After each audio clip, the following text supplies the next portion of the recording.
Hello, welcome. I want to take your seats.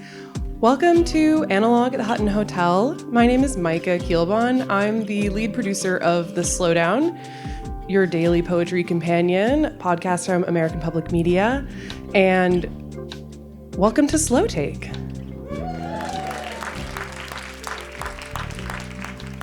So we are here with our amazing friends at the Porch, which is a local literary arts organization here in Nashville. Let's hear it for the Porch.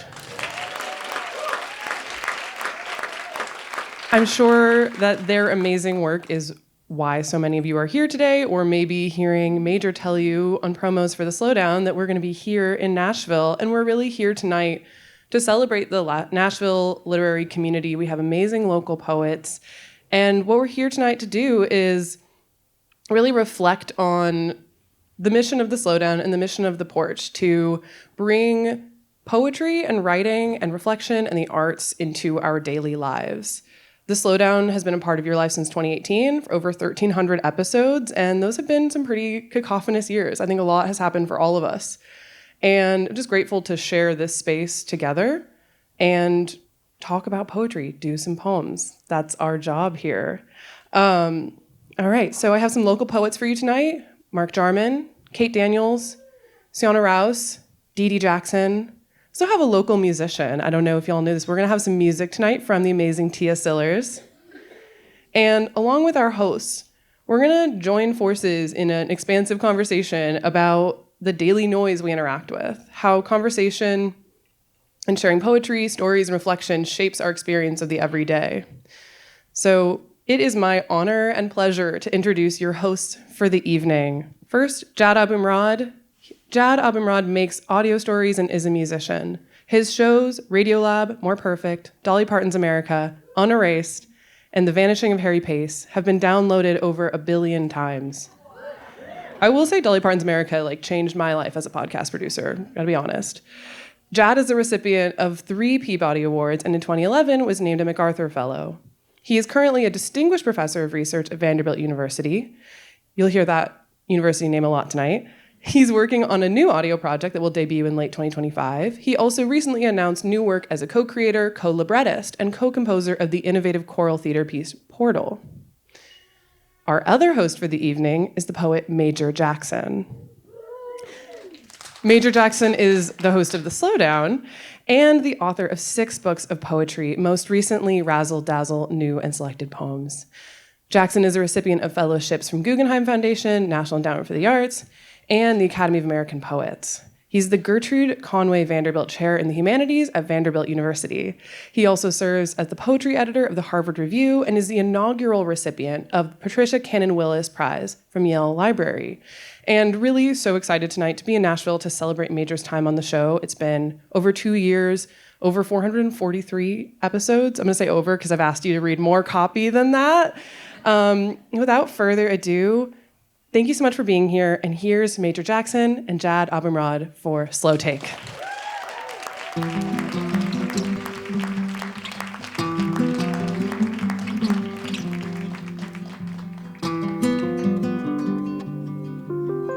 Thank you, Micah. Call it Micah Poem Time Kielbon. So thank you all for being here. It is National Poetry Month, but I could not think of a better co-host to join me this evening than Jad. I think Jad's work as a storyteller, someone who engages all aspects of our cultural and political lives done so artfully with sound, is the person that I thought of whenever I would go into the studio with Micah. It would be a great honor for the Slowdown to have the same kind of impact as your work has done. With poetry, who knew? So thank you for joining me this evening. Not only is it an occasion marking a great art form, some would argue the best literary art form ever in the history of mankind, poetry, But also it's here in Nashville. And for Didi and I to have arrived when we arrived in this particular community that was rich with a history that went beyond music. And I'm happy we're going to feature a musician who's also a neighbor.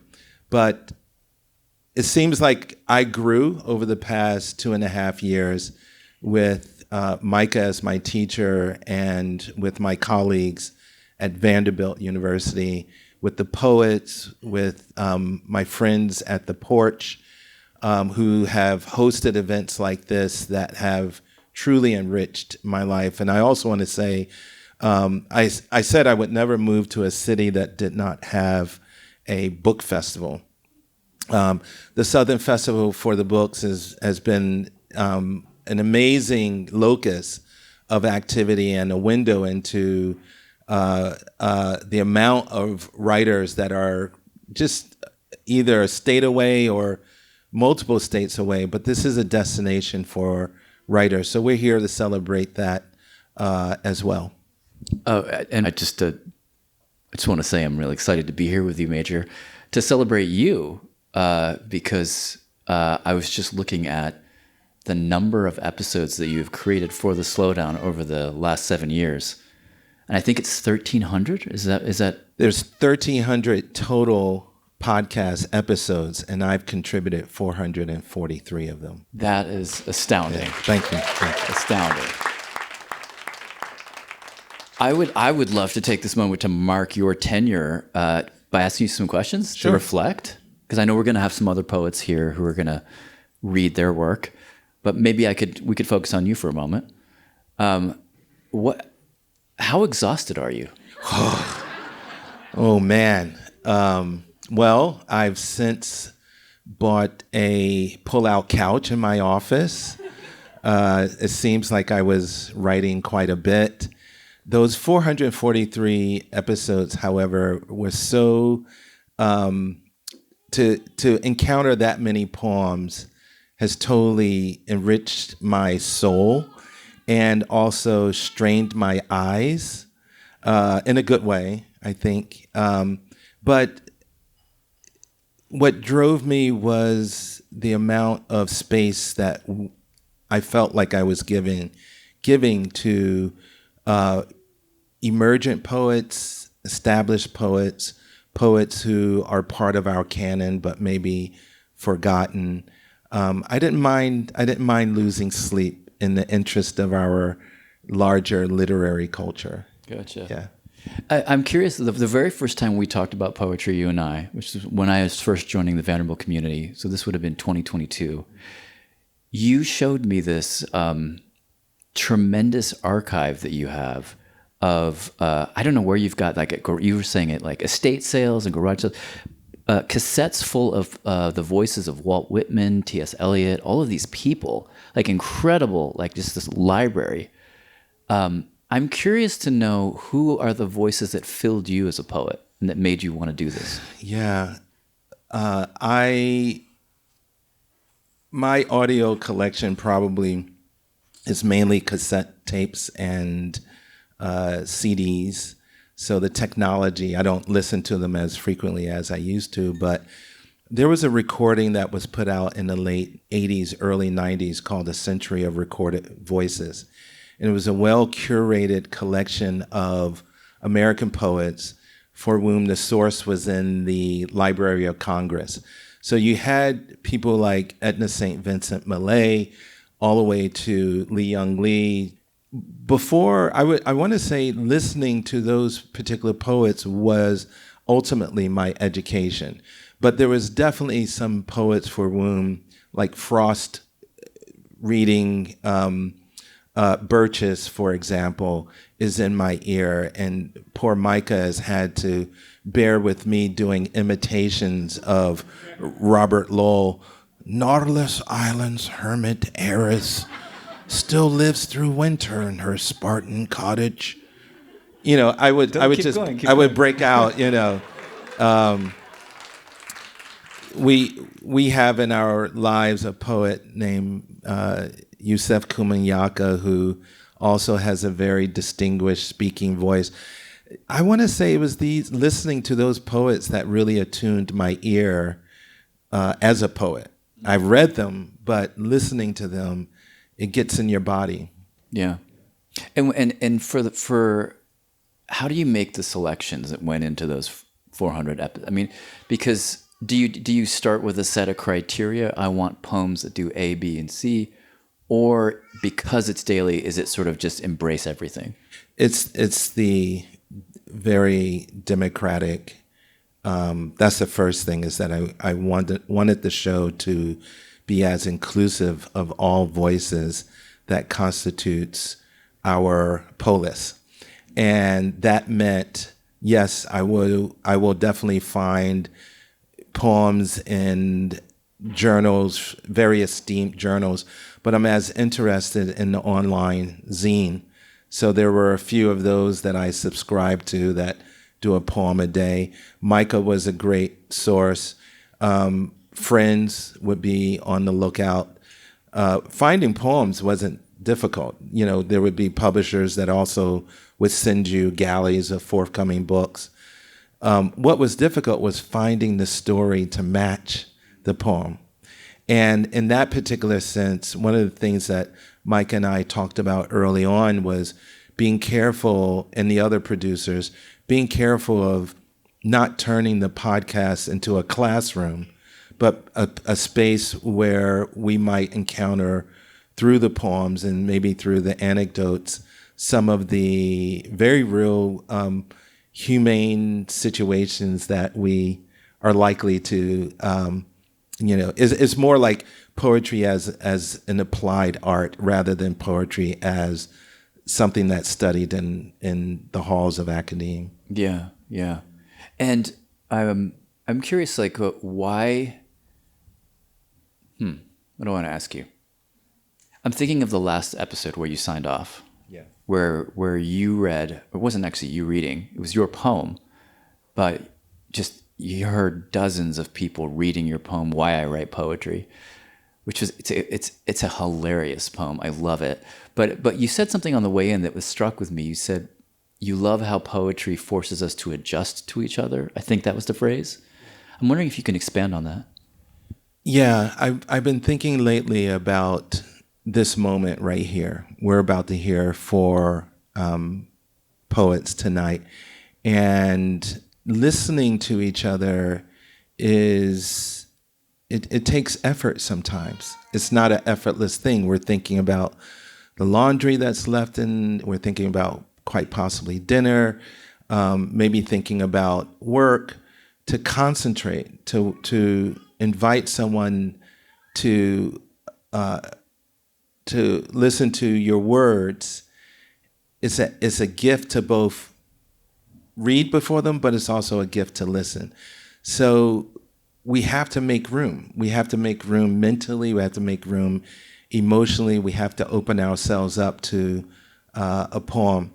The podcast, I think, has been ritualized among thousands of listeners. Either they listen in the morning, or they midday, or as part of their evening.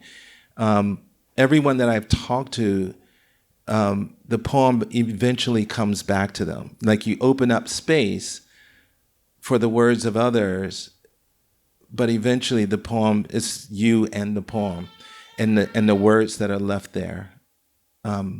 So thank you for that question, and also thank you for listening to the podcast, and thank you all for listening, actually. I think we're going to bring up some poets. How's that? Sounds good. Yeah, let's hear some poems. Major Jackson is the host. I'm joking.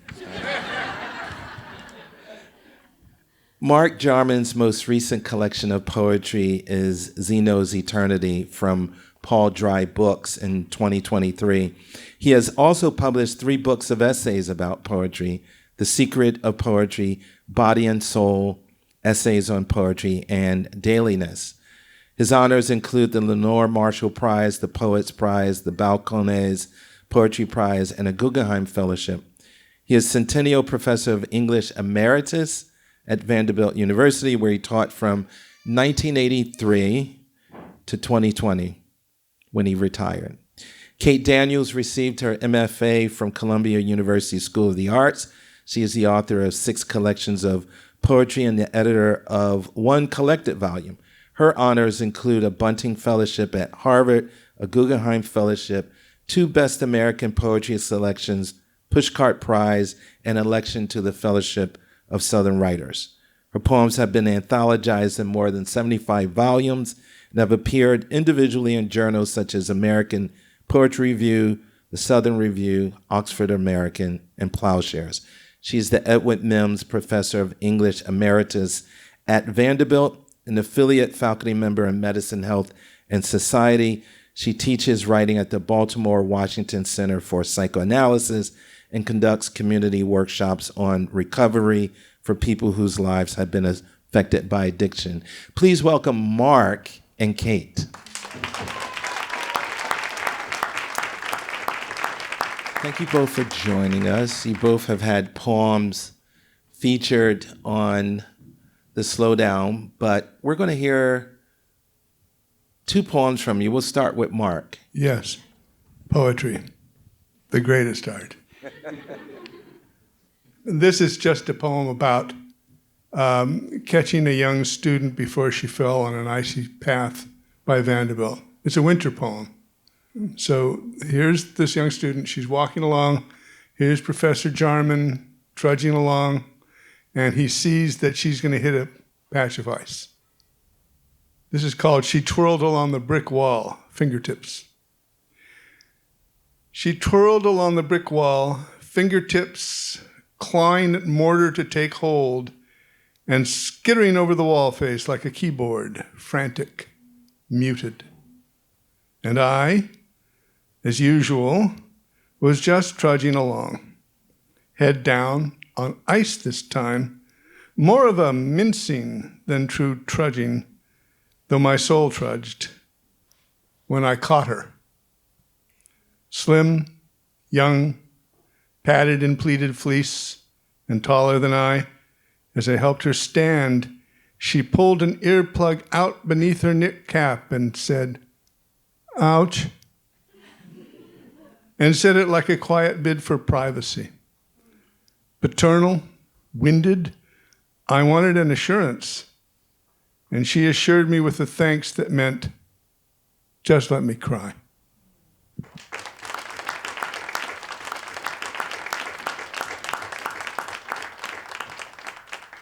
Kate? Mark and I are narrative poets, old-time narrative poets. We like to tell stories. I have to talk before I tell my poem, but I won't take up my time. So my daughter is over there, and I wrote a poem for her when she was an infant called Love Pig, which was a nickname we had for her because she was such a juicy, sort of lickable, kissable infant. And she used to come to my readings and stand up and crow in the audience, "I'm the love pig." She stopped that when she was about 12 or 13. She's probably not going to do that tonight. But you may have heard crowing over there on the side while Jad and Major were talking. My granddaughter, Lyra, who is the current generation of love pigs, who is at her very first poetry reading. And so I am going to read in her honor and in honor of her parents, my son Gus, and her mother, my daughter-in-law, Sarah, Love Pig. Because Lyra is also a juicy, kissable, lickable infant. Oh, I wrote this poem originally for C.D. Wright. Some of you will know who she was, an absolutely wonderful poet of Mark's and my generation, who came to stay with me in Durham when my daughter Janie was an infant, and she's the one who sort of called her Love Pig. She slept in the same room with her and used to talk about what that wonderful smell that infants have, as well as the wonderful tactile feel of them. So this is Love Pig.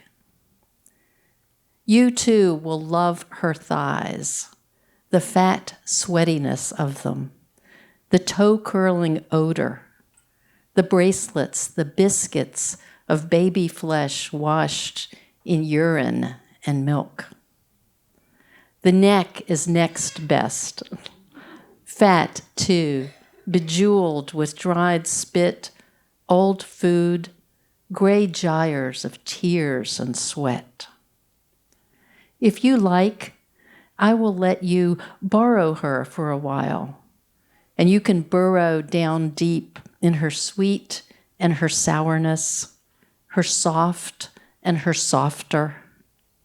Belly up to the buffet of her body and grow corpulent like us, guzzling sweet draughts of baby breath, gobbling mouthfuls of sticky, tender cheek, gorging ourselves on our own baby girl.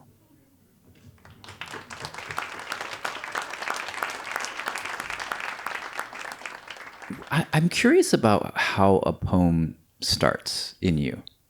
I was talking to a choreographer recently who talked about how when she walks into a space, it creates an energy loop. Like the space has energy in it. Then she has to complete it by making something happen in the space. What creates the energy loop for a poem? It has to do with connection.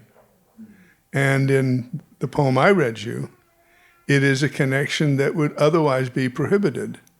Professor Jarman does not go grabbing young students unless they need his help. And that was the moment when, on reflection, I thought, isn't that interesting? I caught her, I kept her from falling and hurting herself further. And I felt really paternal at that point. I mean, we were across the street from Vanderbilt Emergency. I could have taken her there. She was fine. As she said, just let me cry. And it was a charged moment, if you think about the relationships between professors and their students, and that crossing that space, what is permitted, what is not. And so I realized that's what I need to do. And I waited to make sure that she was fine. And that, now, how did it become a poem? That happened 2 or 3 years before I wrote the poem. It was just that moment stayed with me. And I found a way. I was working in a certain kind of form. The poem is in quatrains. It's kind of decreases as it goes down the page. It had a shape that will allow me to tell the story, dramatize the moment. Mark, did you finish it in one sitting? No, I never finished anything in one sitting. I wish. I commenced it in one sitting. I had thought about it for a while. It was there. It was something interesting to think about. The first draft, yeah, maybe that was one sitting. As I recall, it took a while. But that's something I learned to do when I started writing poetry as a teenager. It takes a while. Was it that piece of dialogue that you live with? Yes. Just let me cry? Yeah, well, it was the ouch. Yeah. It was this motion that she made, which I couldn't. She pulled her earplug out of her ear and said, ouch. She didn't say, just let me cry. That was my interpretation. This was like, ouch, now you can go.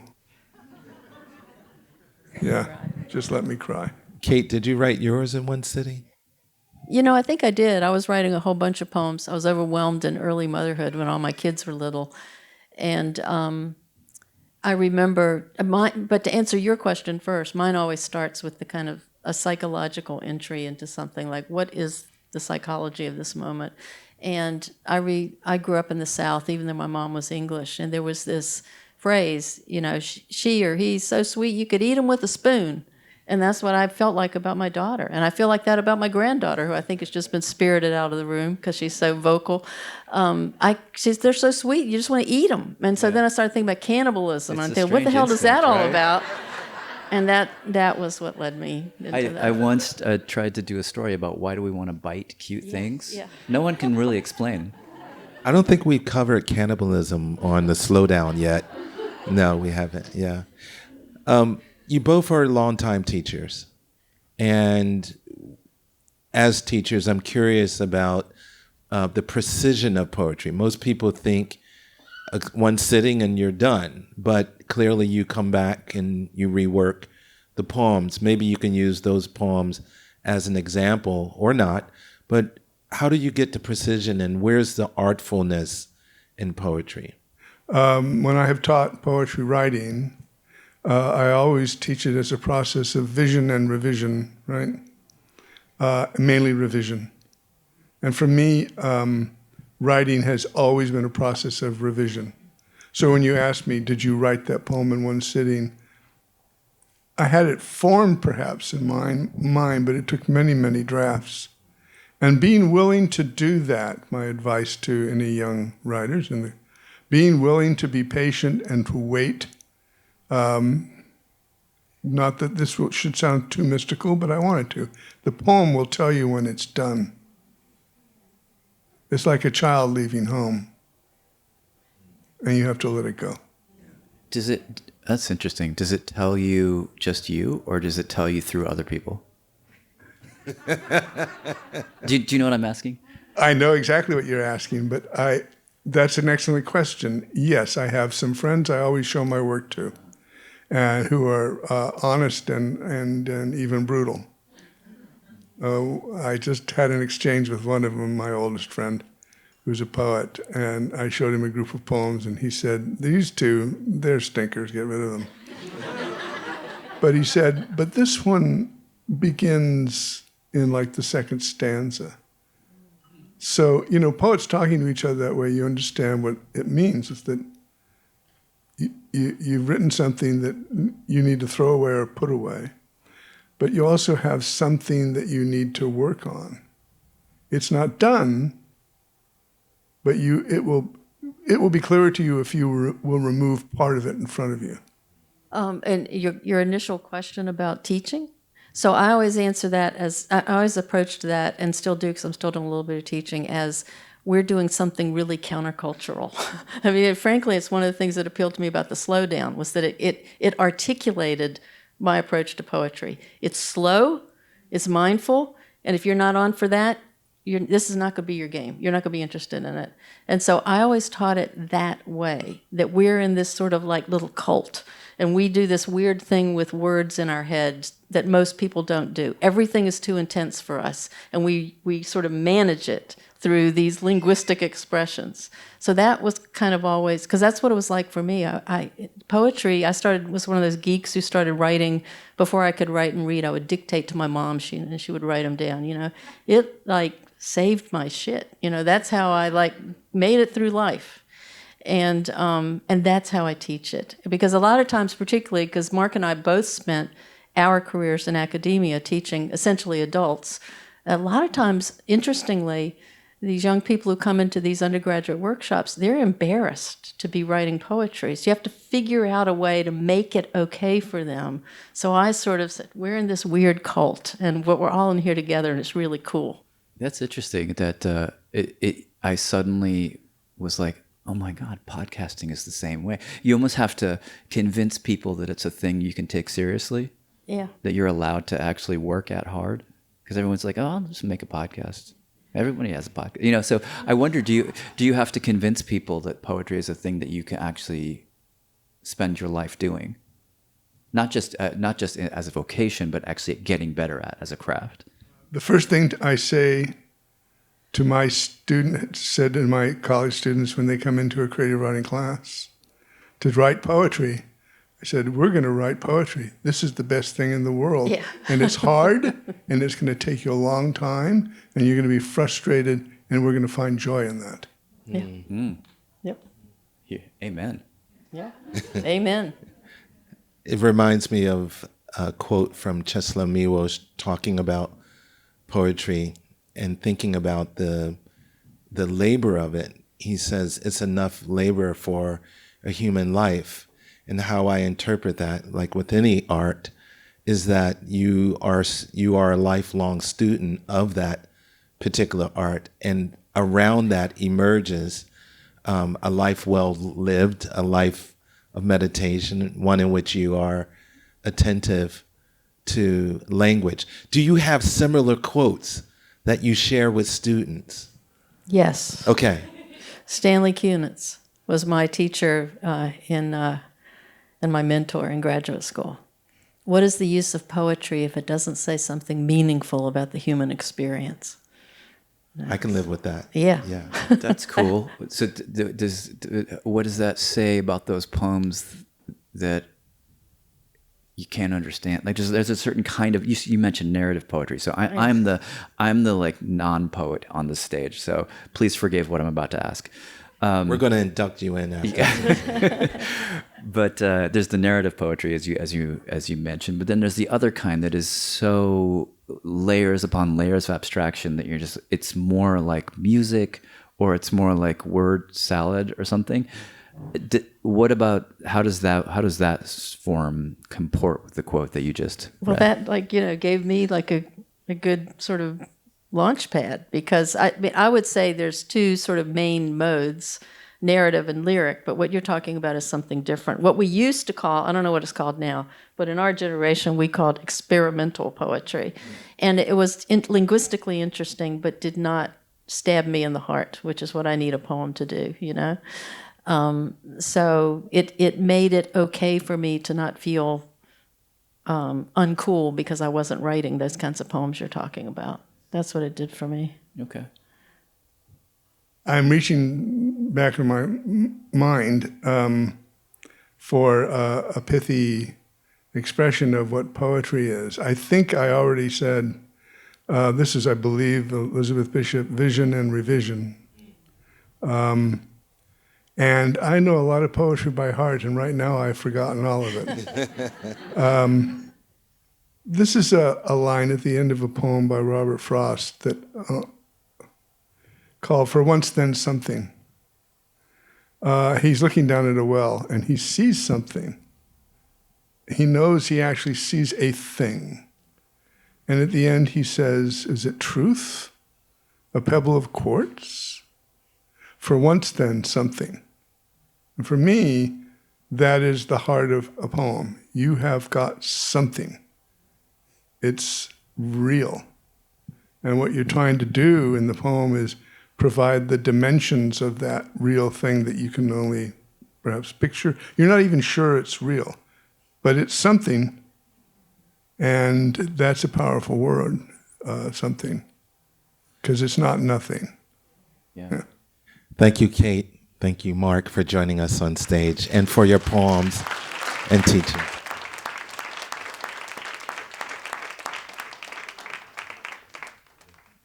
Now, Michael, would you come up on stage to introduce our next guest? Well, thank you again to Kate and Mark for that amazing conversation. And I'm going to let you two, Major and Jad, go get a drink. You'll have a second. Love to introduce our next guest. We're going to link together the lyric and the music. I'd like to bring to the stage Tia Sillers. Tia Sillers is a Grammy award-winning songwriter with countless successful singles, including Leanne Womack's I Hope You Dance, The Chicks' There's Your Trouble, and Kenny Wayne Shepherd's Blue on Black. I Hope You Dance received worldwide exposure, including the Nobel Prize Awards ceremony, and was adapted into a New York Times best-selling book written by Sillers and her co-writer, Mark D. Sanders.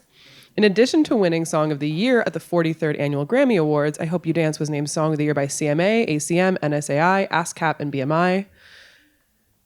Didn't think I would say ASCAP on a stage. Her latest recorded work is Reba McEntire's new single, I Can't. More than 30 million records have been sold worldwide featuring Sillers' compositions. Her catalog has spanned genre from country to heavy metal across geography and generations of recording artists. But today we're bringing Tia to the stage to highlight her as a performer in her own work, in her own right, as an artist and a creator. Without further ado, Tia Sillers.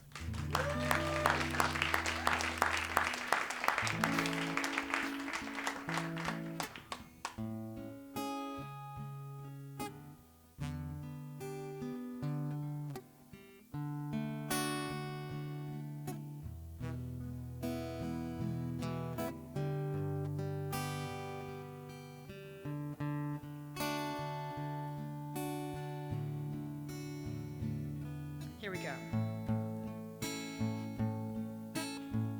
I got songs about true love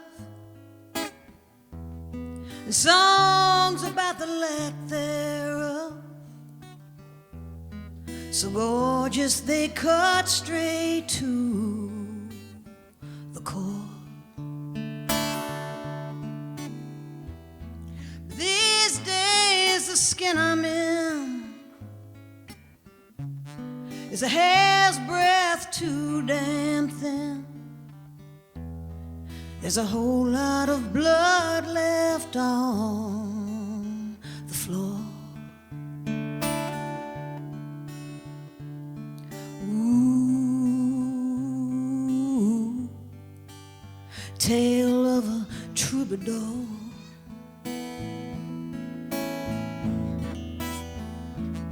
10,000 rhymes that makes a life. A dozen maybe land just right. But I guess that's the way with anything.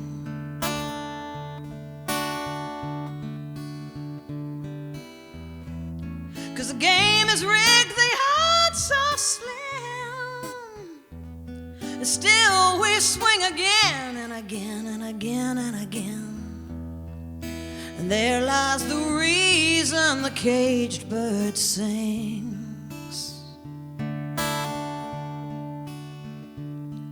Ooh, tale of a troubadour.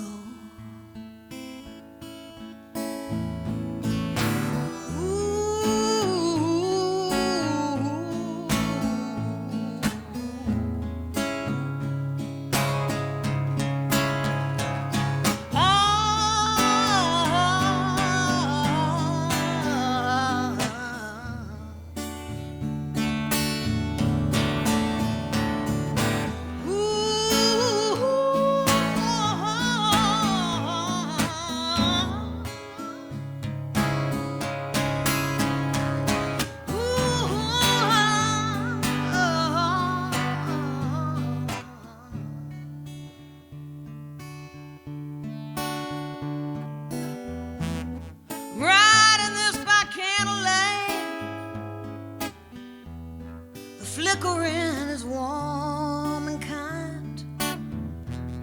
It softens the demons and the solitude, that damn solitude.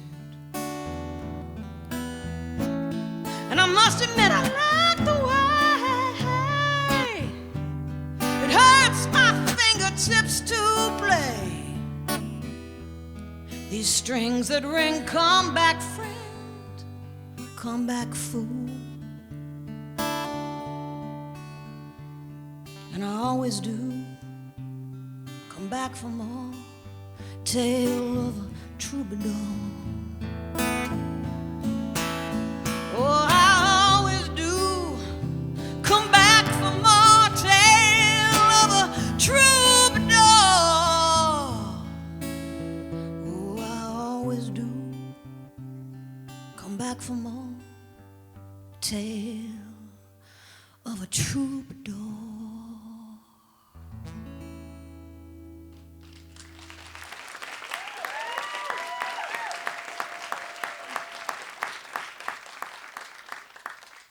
Major, you had requested one song, but I've changed my mind.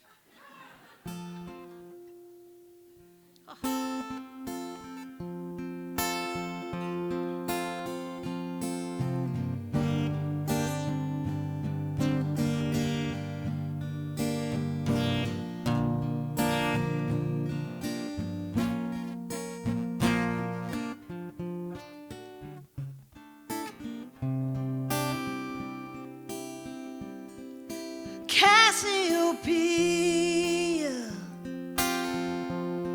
and Geronimo met outside of Phoenix on a clear desert evening. And the story goes, she was shining like diamonds. He was riding bareback she looked up, starlight looked down, and somehow that was that. Soon it was racing west, night after night, chasing a shape across the sky.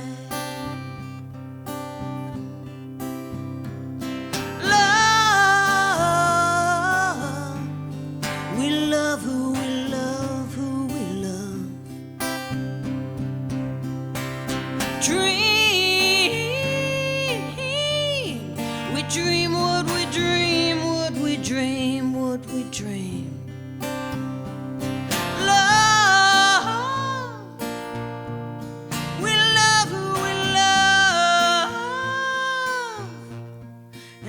Doesn't think it's some impossible thing at all. Now an Indian warrior and a Greek goddess, they should have known better. They could have said never to fall so hard. And yet she would wait for the sun to drop over Texas. He'd wait for the twilight to grow, and then he would listen for Cassiopeia to call out, Geronimo, be my Romeo. Love, we love who we love, who we love. Dream, we dream what we dream, what we dream, what we dream. Love, we love who we love, and love doesn't think it's some impossible thing at all. No, not at all.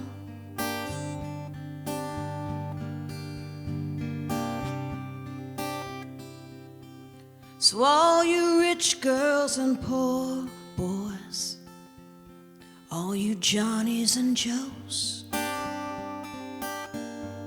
dark-skinned and blue-eyed, Buddhist and Baptist, remember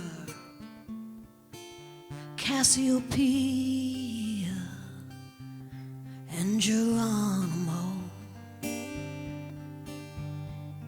We love who we love, who we love. We love who we love, who we love, who we love, who we love, who we love.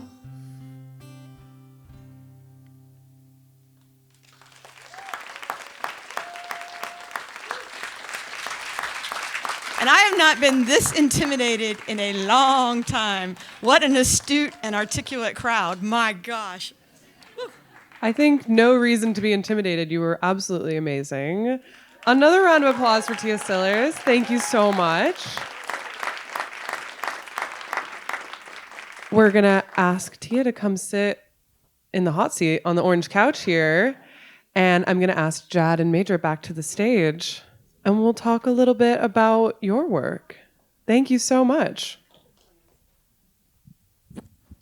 Tia, we are in Music City, I think. And you've had a long career here in Nashville. And we poets often say, we hope to write poems that arise to the condition of music. Do you hope to write songs that rise to the condition of poetry? Because you do. Am I right? Yeah. I think that's probably both my curse and my blessing. My whole life is that I've accidentally written songs that were very difficult, that connected with the world. And that's like the ultimate gift for me. But it's also made me lean into even more each time I write with each song that was successful. It made me, instead of becoming more inclined to want to have that happen again, I wasn't as enamored with the having a number one song as I was about how did I connect with those people, and how was I able to elevate. I feel like that I've been so fortunate that most of my songs, all of my songs, I've never written a song with the word beer in it. I've never had this, you know what I mean? I've never had a song with a pickup truck in it. I haven't, and somehow they've been embraced. You know. If you were to write a song with the word beer in it, what? I've really been thinking about that lately. No, I actually do. I want to write if Chris Christopherson were to write a song, how would he do it? Or how would Willie Nelson do it? And I think that I've been lately sort of thinking about that. And I've been more and more channeling as I write now these days, like Cassiopeia and Geronimo.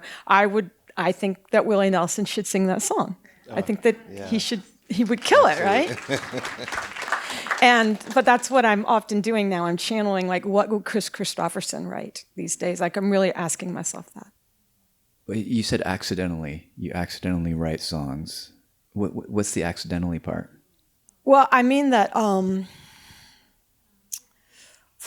very long time ago in another life, I was a commercial. I knew I wanted to be a songwriter, and I was at Vanderbilt. Vanderbilt's been very good to me too, and I was going to summer school at Vanderbilt and taking a class in economics.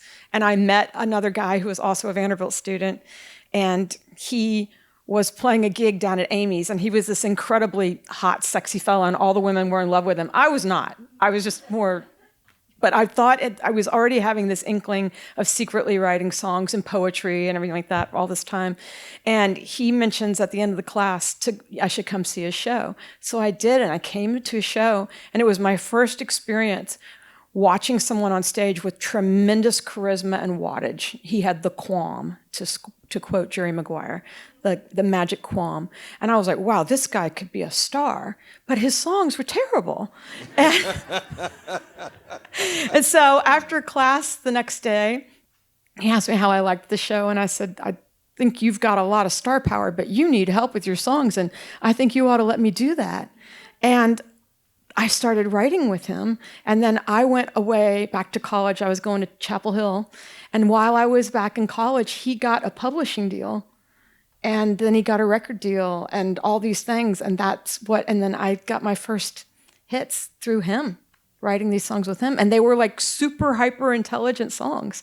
Wow. So it was crazy. I mean, he was over one record label. I mean, because it was too smart for the market. But I'm kind of happy you didn't it go was into really finance. But I do want to ask, I really much want my students to learn to write songs. If you were teaching a course, what would be essential to share with them?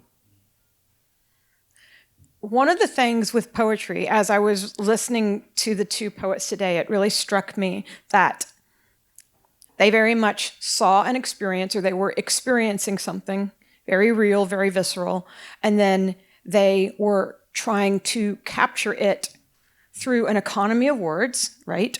And even, as Mark said, like the placement on the page, to where the page would guide you as to the breaks, right? And I think what happens, which is fascinating, so in a way with poetry, the words are at the service of the page, not just what you're hearing, right? So there's two ways you experience poetry. It's the person sitting in silence in their own personal life, reading this thing and breaking it the way they think it should be, and maybe even reading it aloud to themselves in their own cadence. Very rarely does a reader of poetry ever really hear Walt Whitman speak, or you speak, or whatever. And then it becomes different when you actually hear the poet read it out loud, right? So those are two different experiences. Well, with songs, almost all the lyrics have to be at the service of the music. The music is kind of the page, maybe. Yeah. Oh, interesting. Maybe I'm thinking Yeah. off my head right here. What's really fun was I picked 2 songs today that I feel that they stand completely on the page. Like they could just be a piece of poetry without the music. But So you chose the Apache leader Geronimo to be in a relationship with Cassiopeia, a Greek figure. That sounds very literary to me. yes. Yeah. Well, I have a strange, tragic story. But so I was married to a wonderful man and my favorite collaborator, and he died of cancer. And now I feel that I didn't even realize it. That's a song I wrote by myself, and a lot of my songs I do. But as a professional songwriter, you also collaborate often. But it was only several of my friends said, well, you clearly wrote that about your relationship with your late husband, except that I'm Geronimo and he's Cassiopeia. And we make this strange, heavenly, for a long time I felt like, this is another thing I want to write about in a song, but forever I felt that he was a ghost. And now recently he's turned into an angel. And I much prefer living with an angel than a ghost. And I want to capture that somehow in a song, but that I realize that I think that, I'm Geronimo and he's Cassiopeia, but we make it work. One last question. Didi and I sometimes, we're neighbors, by the way. Didi and I will sometimes hear you playing on your porch. Do you write every day? No. But I do, one of the things that Moss, that's my late husband's name, he was an amazing musician and performer, and he practiced every day. And I remember, and I'm now mad at myself, I just want to smack myself for ever saying anything snide or snippy to him, but I would often lament that he had to practice so much. And we would go on vacation, and he'd have to bring a guitar so he could practice. It was always everybody has to practice passes. And once he died, I realized that I needed to practice. Like that was this thing I needed to take up, the practice. So it's very much, no matter what, every day I practice. Thank you, Tia Sillers, for joining us on the stage this evening. Okay, we have... This feels very cruel, Major. I had so many questions, but I was like, I am not allowed to ask them. Like that conversation could have gone on for like an hour and a half. Absolutely, yeah. No doubt. Do you want to just put one in the ether? I just want to notice the cruelty. Do you want to put one in the ether? No. Okay. No, that's... All right. Okay. Didi Jackson is the author of the poetry collections My Infinity and Moonjar. Her poems have appeared in American Poetry Review, Bomb, The New Yorker, and World Literature Today. She has had poems selected for Best American Poetry, the Academy of American Poets Poem a Day, and the Slowdown with Tracy K. Smith. She is the recipient of the Robert H. Winter Memorial Award from the Poetry Society of America, a Dean's Faculty Fellow at Vanderbilt. She teaches creative writing. Most recently, she completed her certification as a Tennessean naturalist. Ciona Rouse is a poet and educator. She is the author of the chapbook Vanta Black. Her poetry is featured in Poets.org, The Slowdown, Oxford American, and on NPR's Turning the Tables. She has been a visiting writer at Vanderbilt and the University of the South. Sawani, guest co-curator of the exhibition Karawaka, Cut to the Quick, originating at the Frist Art Museum. Rouse lives in Nashville, Tennessee, where she has or is opening Bardstown, a poetry-centric bookstore and bar. Please welcome Ciona and Didi Jackson.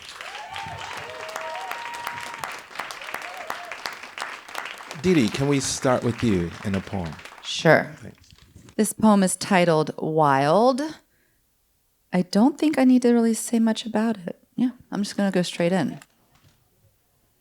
Wild. When we moved our cat to our new house, the first thing he did was slip up the chimney without doubt or fear. after feeling a slight draft of cold air escape from the firebox's black mouth. He was looking for a way out, a way home. He scrambled up what we thought would become the heart of the house. Nothing could lure him down. No food lifted on cardboard or softly sung ballads. He wedged himself beyond the narrow throat and sat on the smoke shelf, safe in soot and ash. When I was little, we didn't have a fireplace. And even though it could snow in Florida, no one had flues to clean or creosote to peel from brick. No ash thin as onion skin to watch take wing and fly above flames. I was a sleepwalker through most of those days, a passenger in my own life. A lawn full of dandelion seed heads, lion's tooth, all waiting for breath. I couldn't look to my family and see myself reflected there. I was born to no one. I was wild. And when the water seemed to hiss down by the lake, I knew it was to me it called. You have to do better than that, said the grackle, drinking at the water's edge, wedged between reeds and cattails. To be wild, that is.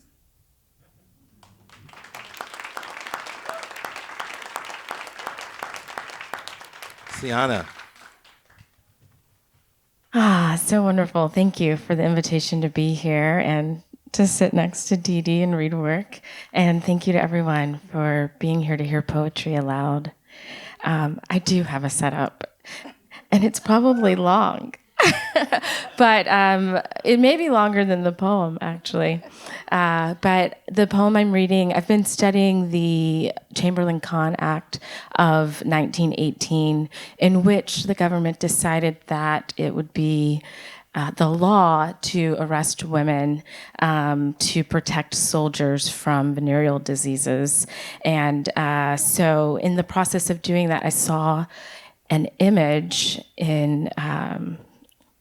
This lasted for a long time, by the way. So I saw an image in 1940, and so I want to tell you about that image, and then the image that it made me think of, and then I'll read the poem so it sets it up for you.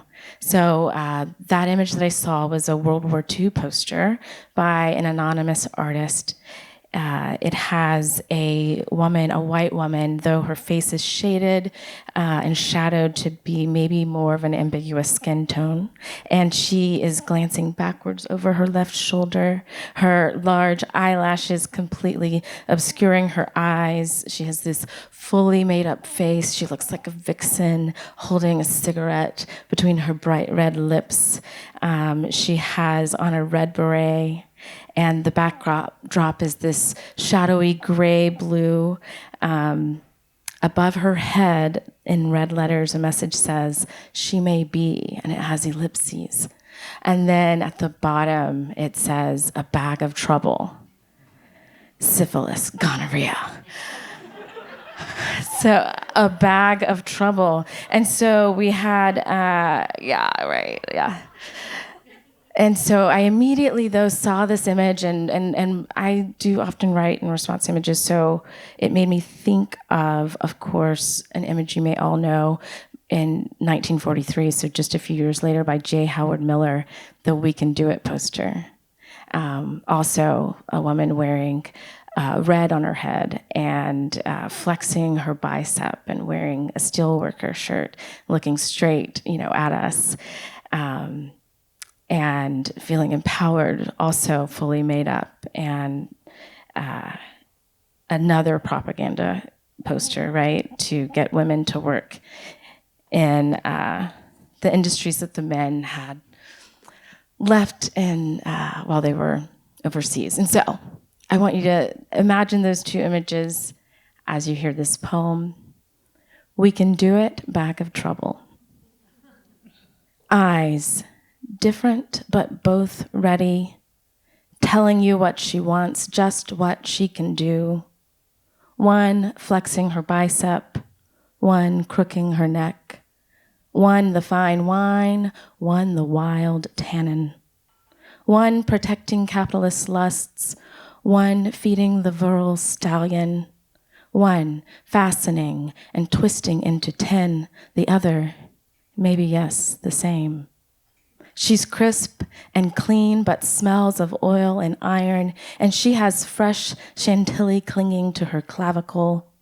Don't be dizzied by her spell, they say, a tart trap, a witchy vapor, a siren scent meant to crash a sailor upon her shore, the corner girl, the club girl, the waitress in the diner who winks as she drips kerosene into your cuppa. Don't trust her. If she covets your glance as she slides slices of pie across the table, beware, she's riveting with her wanting, her desire to do it. She's riveting her knowing, her lips licked and shining your way. She's riveting with her wanting to know her body, know yours, a woman flexing her sex, a woman who can do it and does.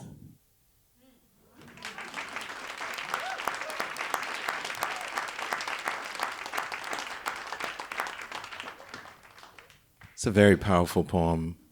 And, you know, one of the pleasures of reading poetry and writing poetry, but let's say reading poetry, is that we're invited to take a closer scrutiny to the world around us. And in this particular case, these two propaganda posters. I'll ask that question. When did the spark happen for that poem? Did it happen upon sight or upon later reflection of these two images? I'm assuming one image fed into the other during the process. Could you talk about that? Yes. I like responding to visual images with poetry, ekphrasis.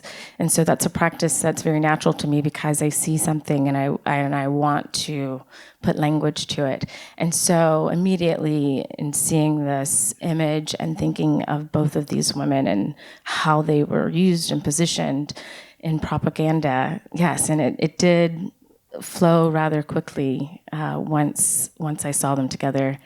Like Mark, though, I do believe the writing is in the revision. So I've spent quite a lot of time massaging it. I'll probably massage it more. Yeah. Didi, the poem about the cat, which I happen to be privileged to have been there, we went out for cat food and came back and then we heard meowing throughout the house, but we didn't know where it came from.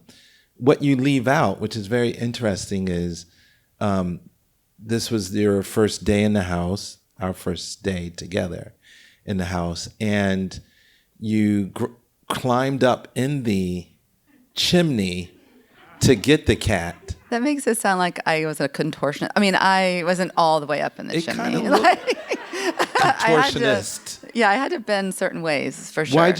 So I could have asked this question of even our friend Tia and Mark and Kate. How do you decide what to keep in and what to leave out in a poem? Right. Well, you mean what moments of the whole entire story, for instance?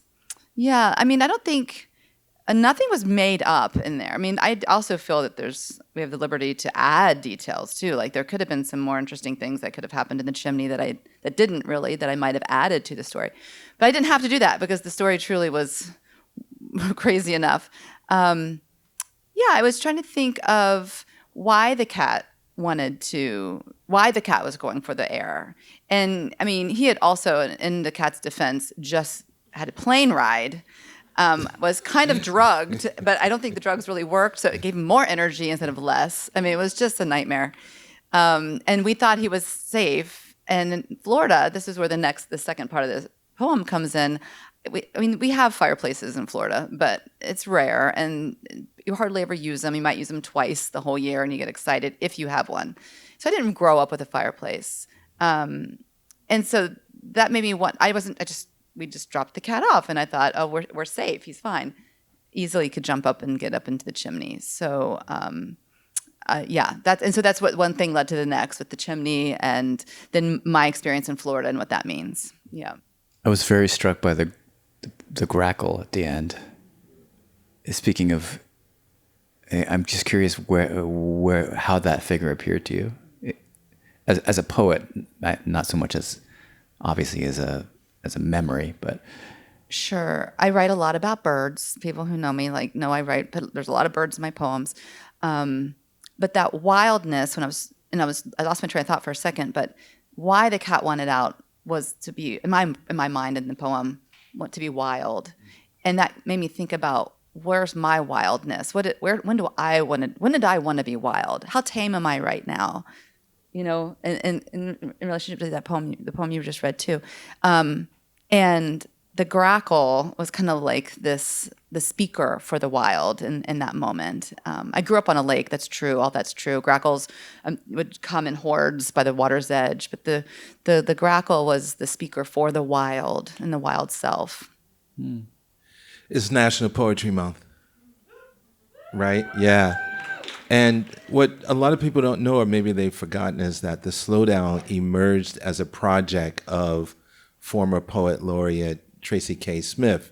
Each poet laureate has to come up with an idea of how to get poetry into the public.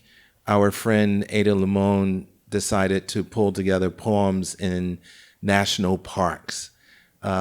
Tracy came up with the idea of the Slowdown.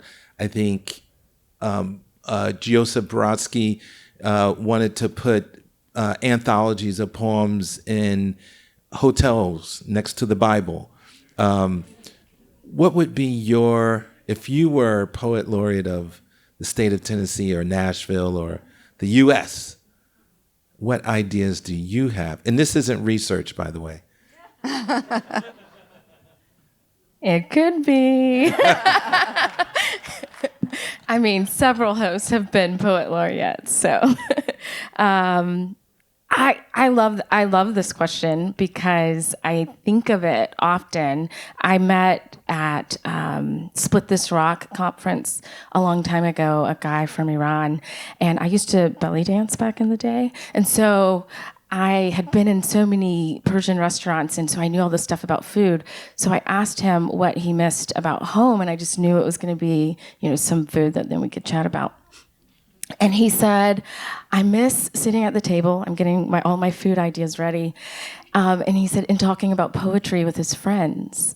And I was very surprised by that. And he said, we used to talk about poetry the way that y'all talk about Justin Bieber. And I was so depressed. But I often think about a lot of ways that I try to move in Nashville and create spaces is so that we are talking about poetry the way that people talk about Bieber or Beyonce. And I keep thinking of that image of the table. And so I would love to just create dinners all over the place where people, each course comes with a different idea of talking about a poem, and we just have this poetry dinner spaces. I think dinners are places where you fall in love, right? You go on dates and you have those moments. So fall in love with a poem, fall in love with each other. Maybe you're strangers talking about a poem together. I just want to see dinners all over the United States where we are. I would be talking at those about dinners. poet. I would be there. Yeah, so here in Nashville, I've done a couple actually, and they've been really lovely and fun. And I think of Joy Harjo saying, maybe the world begins at the table. And I think you're already doing certain things like that, right? Like not dinner, but the other one, with the drinks and the yes, the drinking and the at Bardstown we'll have a bar and tables, so we'll do it there too for sure. So I think you're already there. I was thinking about that question that you're answering, and I taught high school before I came to Vanderbilt for 20 years, and I was just talking to my students today about how when Billy Collins was poet laureate, he developed that anthology called Poetry 180, and how truly important that was actually for my students. And I would start class with a poem every single day. And so if I ever had that position, I would want to emphasize poetry in the classrooms, and not to forget about high school students, but I know we often start with elementary school, and but all the way through. That's what I would want to accentuate. Yeah. These are great answers. Let's create a list, because there was an article in the newspaper here about why doesn't Nashville have a poet laureate. So maybe we can send Mayor Freddie some ideas about who is also a poet himself. Yes, he is a poet. So we need That's to right. get those going. That's right. I love it. Thank you, Didi. Thank you, Ciona. Thank you. Thank you. Yeah. Jad, are you a poet yet? Are you on your way? I don't know. It would feel. I mean, I'm going to answer your question from an adjacency. Sure. I have felt, and maybe it's Micah mentioned the sort of the tumult of the last few years, last few months. How long has it been? I don't know. Time. What is time? Something about this moment has opened my heart to poetry. And I don't encounter it maybe the way that you and all the amazing poets do. I don't encounter it in journals. It's usually sent back and forth through a network. But they hit different now, Mm-hmm. So I don't know if I'd call myself a poet, but I am part of the energy loop that I was talking about now. Mm-hmm. I love the energy loop, and I love the idea that poetry could be a part of that. I'm also thinking about maybe what prevents us from cozying up to a poem, but we often find it when we need it. Like, you're not alone in that regard. Sometimes it takes a loss of a friend or family member that brings us to a poem. There are shared public events. When the planes went into the tower some years ago, poetry was circulating. I remember Auden's poem, September 1st, 1939, and Adam Zagajewski's poem, Try to Praise the Mutilated World. Is it the perception of pretentiousness? Is it this high tone art? What if you were head of the PR department for poetry across the globe, where should we start?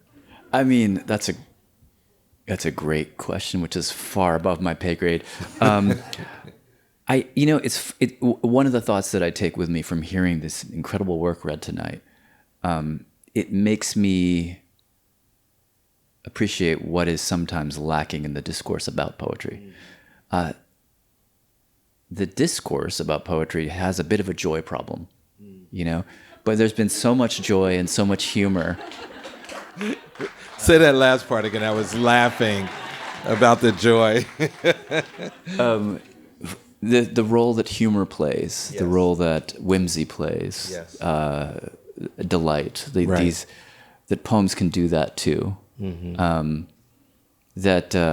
I was reminded about 7 times tonight those are moods that are available to us. Mm-hmm. So maybe I would start there. And this might simply be a PR problem that, very often you find that the perception lags the reality, and that the reality of poetry, and as it's practiced, as it's consumed, is not the perception. Yeah. But the perception needs to catch up, I would say. This is a conversation that Micah and I always have about the poems that I select, because of course we want to address and have poetry be, do what poetry does best, which is to acquaint us and perk up our ears to language, but also to reflect, but also to heal.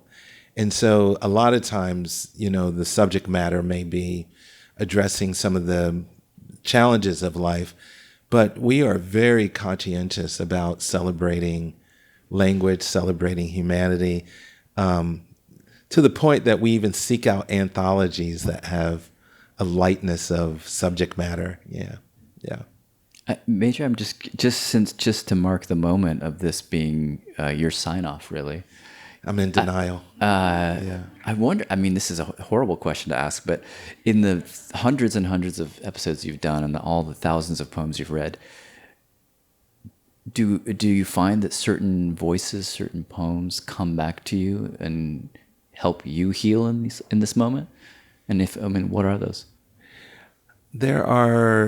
What I'm proud of is I like to think of poetry as an estate, something that we have inherited over the years. And what I'm most proud of is the younger generation of poets who are emerging and taking on the discipline, but also thinking about poetry as relevant to their lives.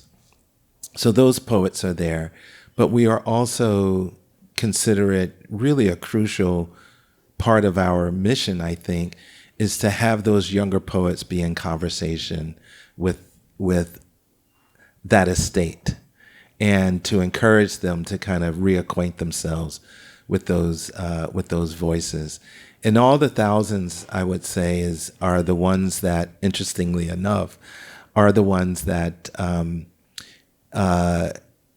whose lines I kind of live with in my body and my head, because they address something that is going on at that particular moment.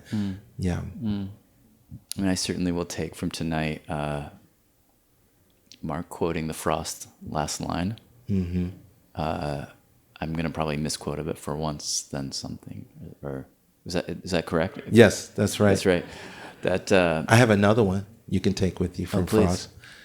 It's from Birches. It's about 3/4 of the way down. Earth's the right place for love. I don't know where it's likely to go better. And when I hear that line, it has me reaffirm and recommit myself to not burying my head during these moments of crisis, but to spreading the joy and the love and the richness of our humanity through poetry.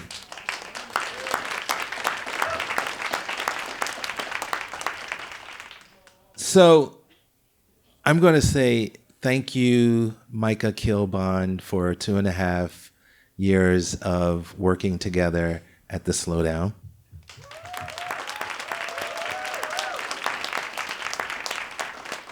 Thank you, Porch. Thank you, Katie. Thank you, Susanna. Thank you, board members, for supporting the Porch. And thank you to the folks at Analog. And have a safe drive home. Thank you for joining us. Thank you, Jad.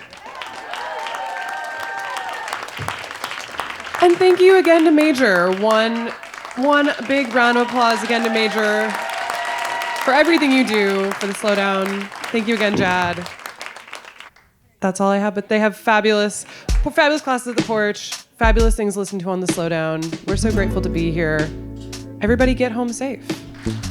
That's Slow Take.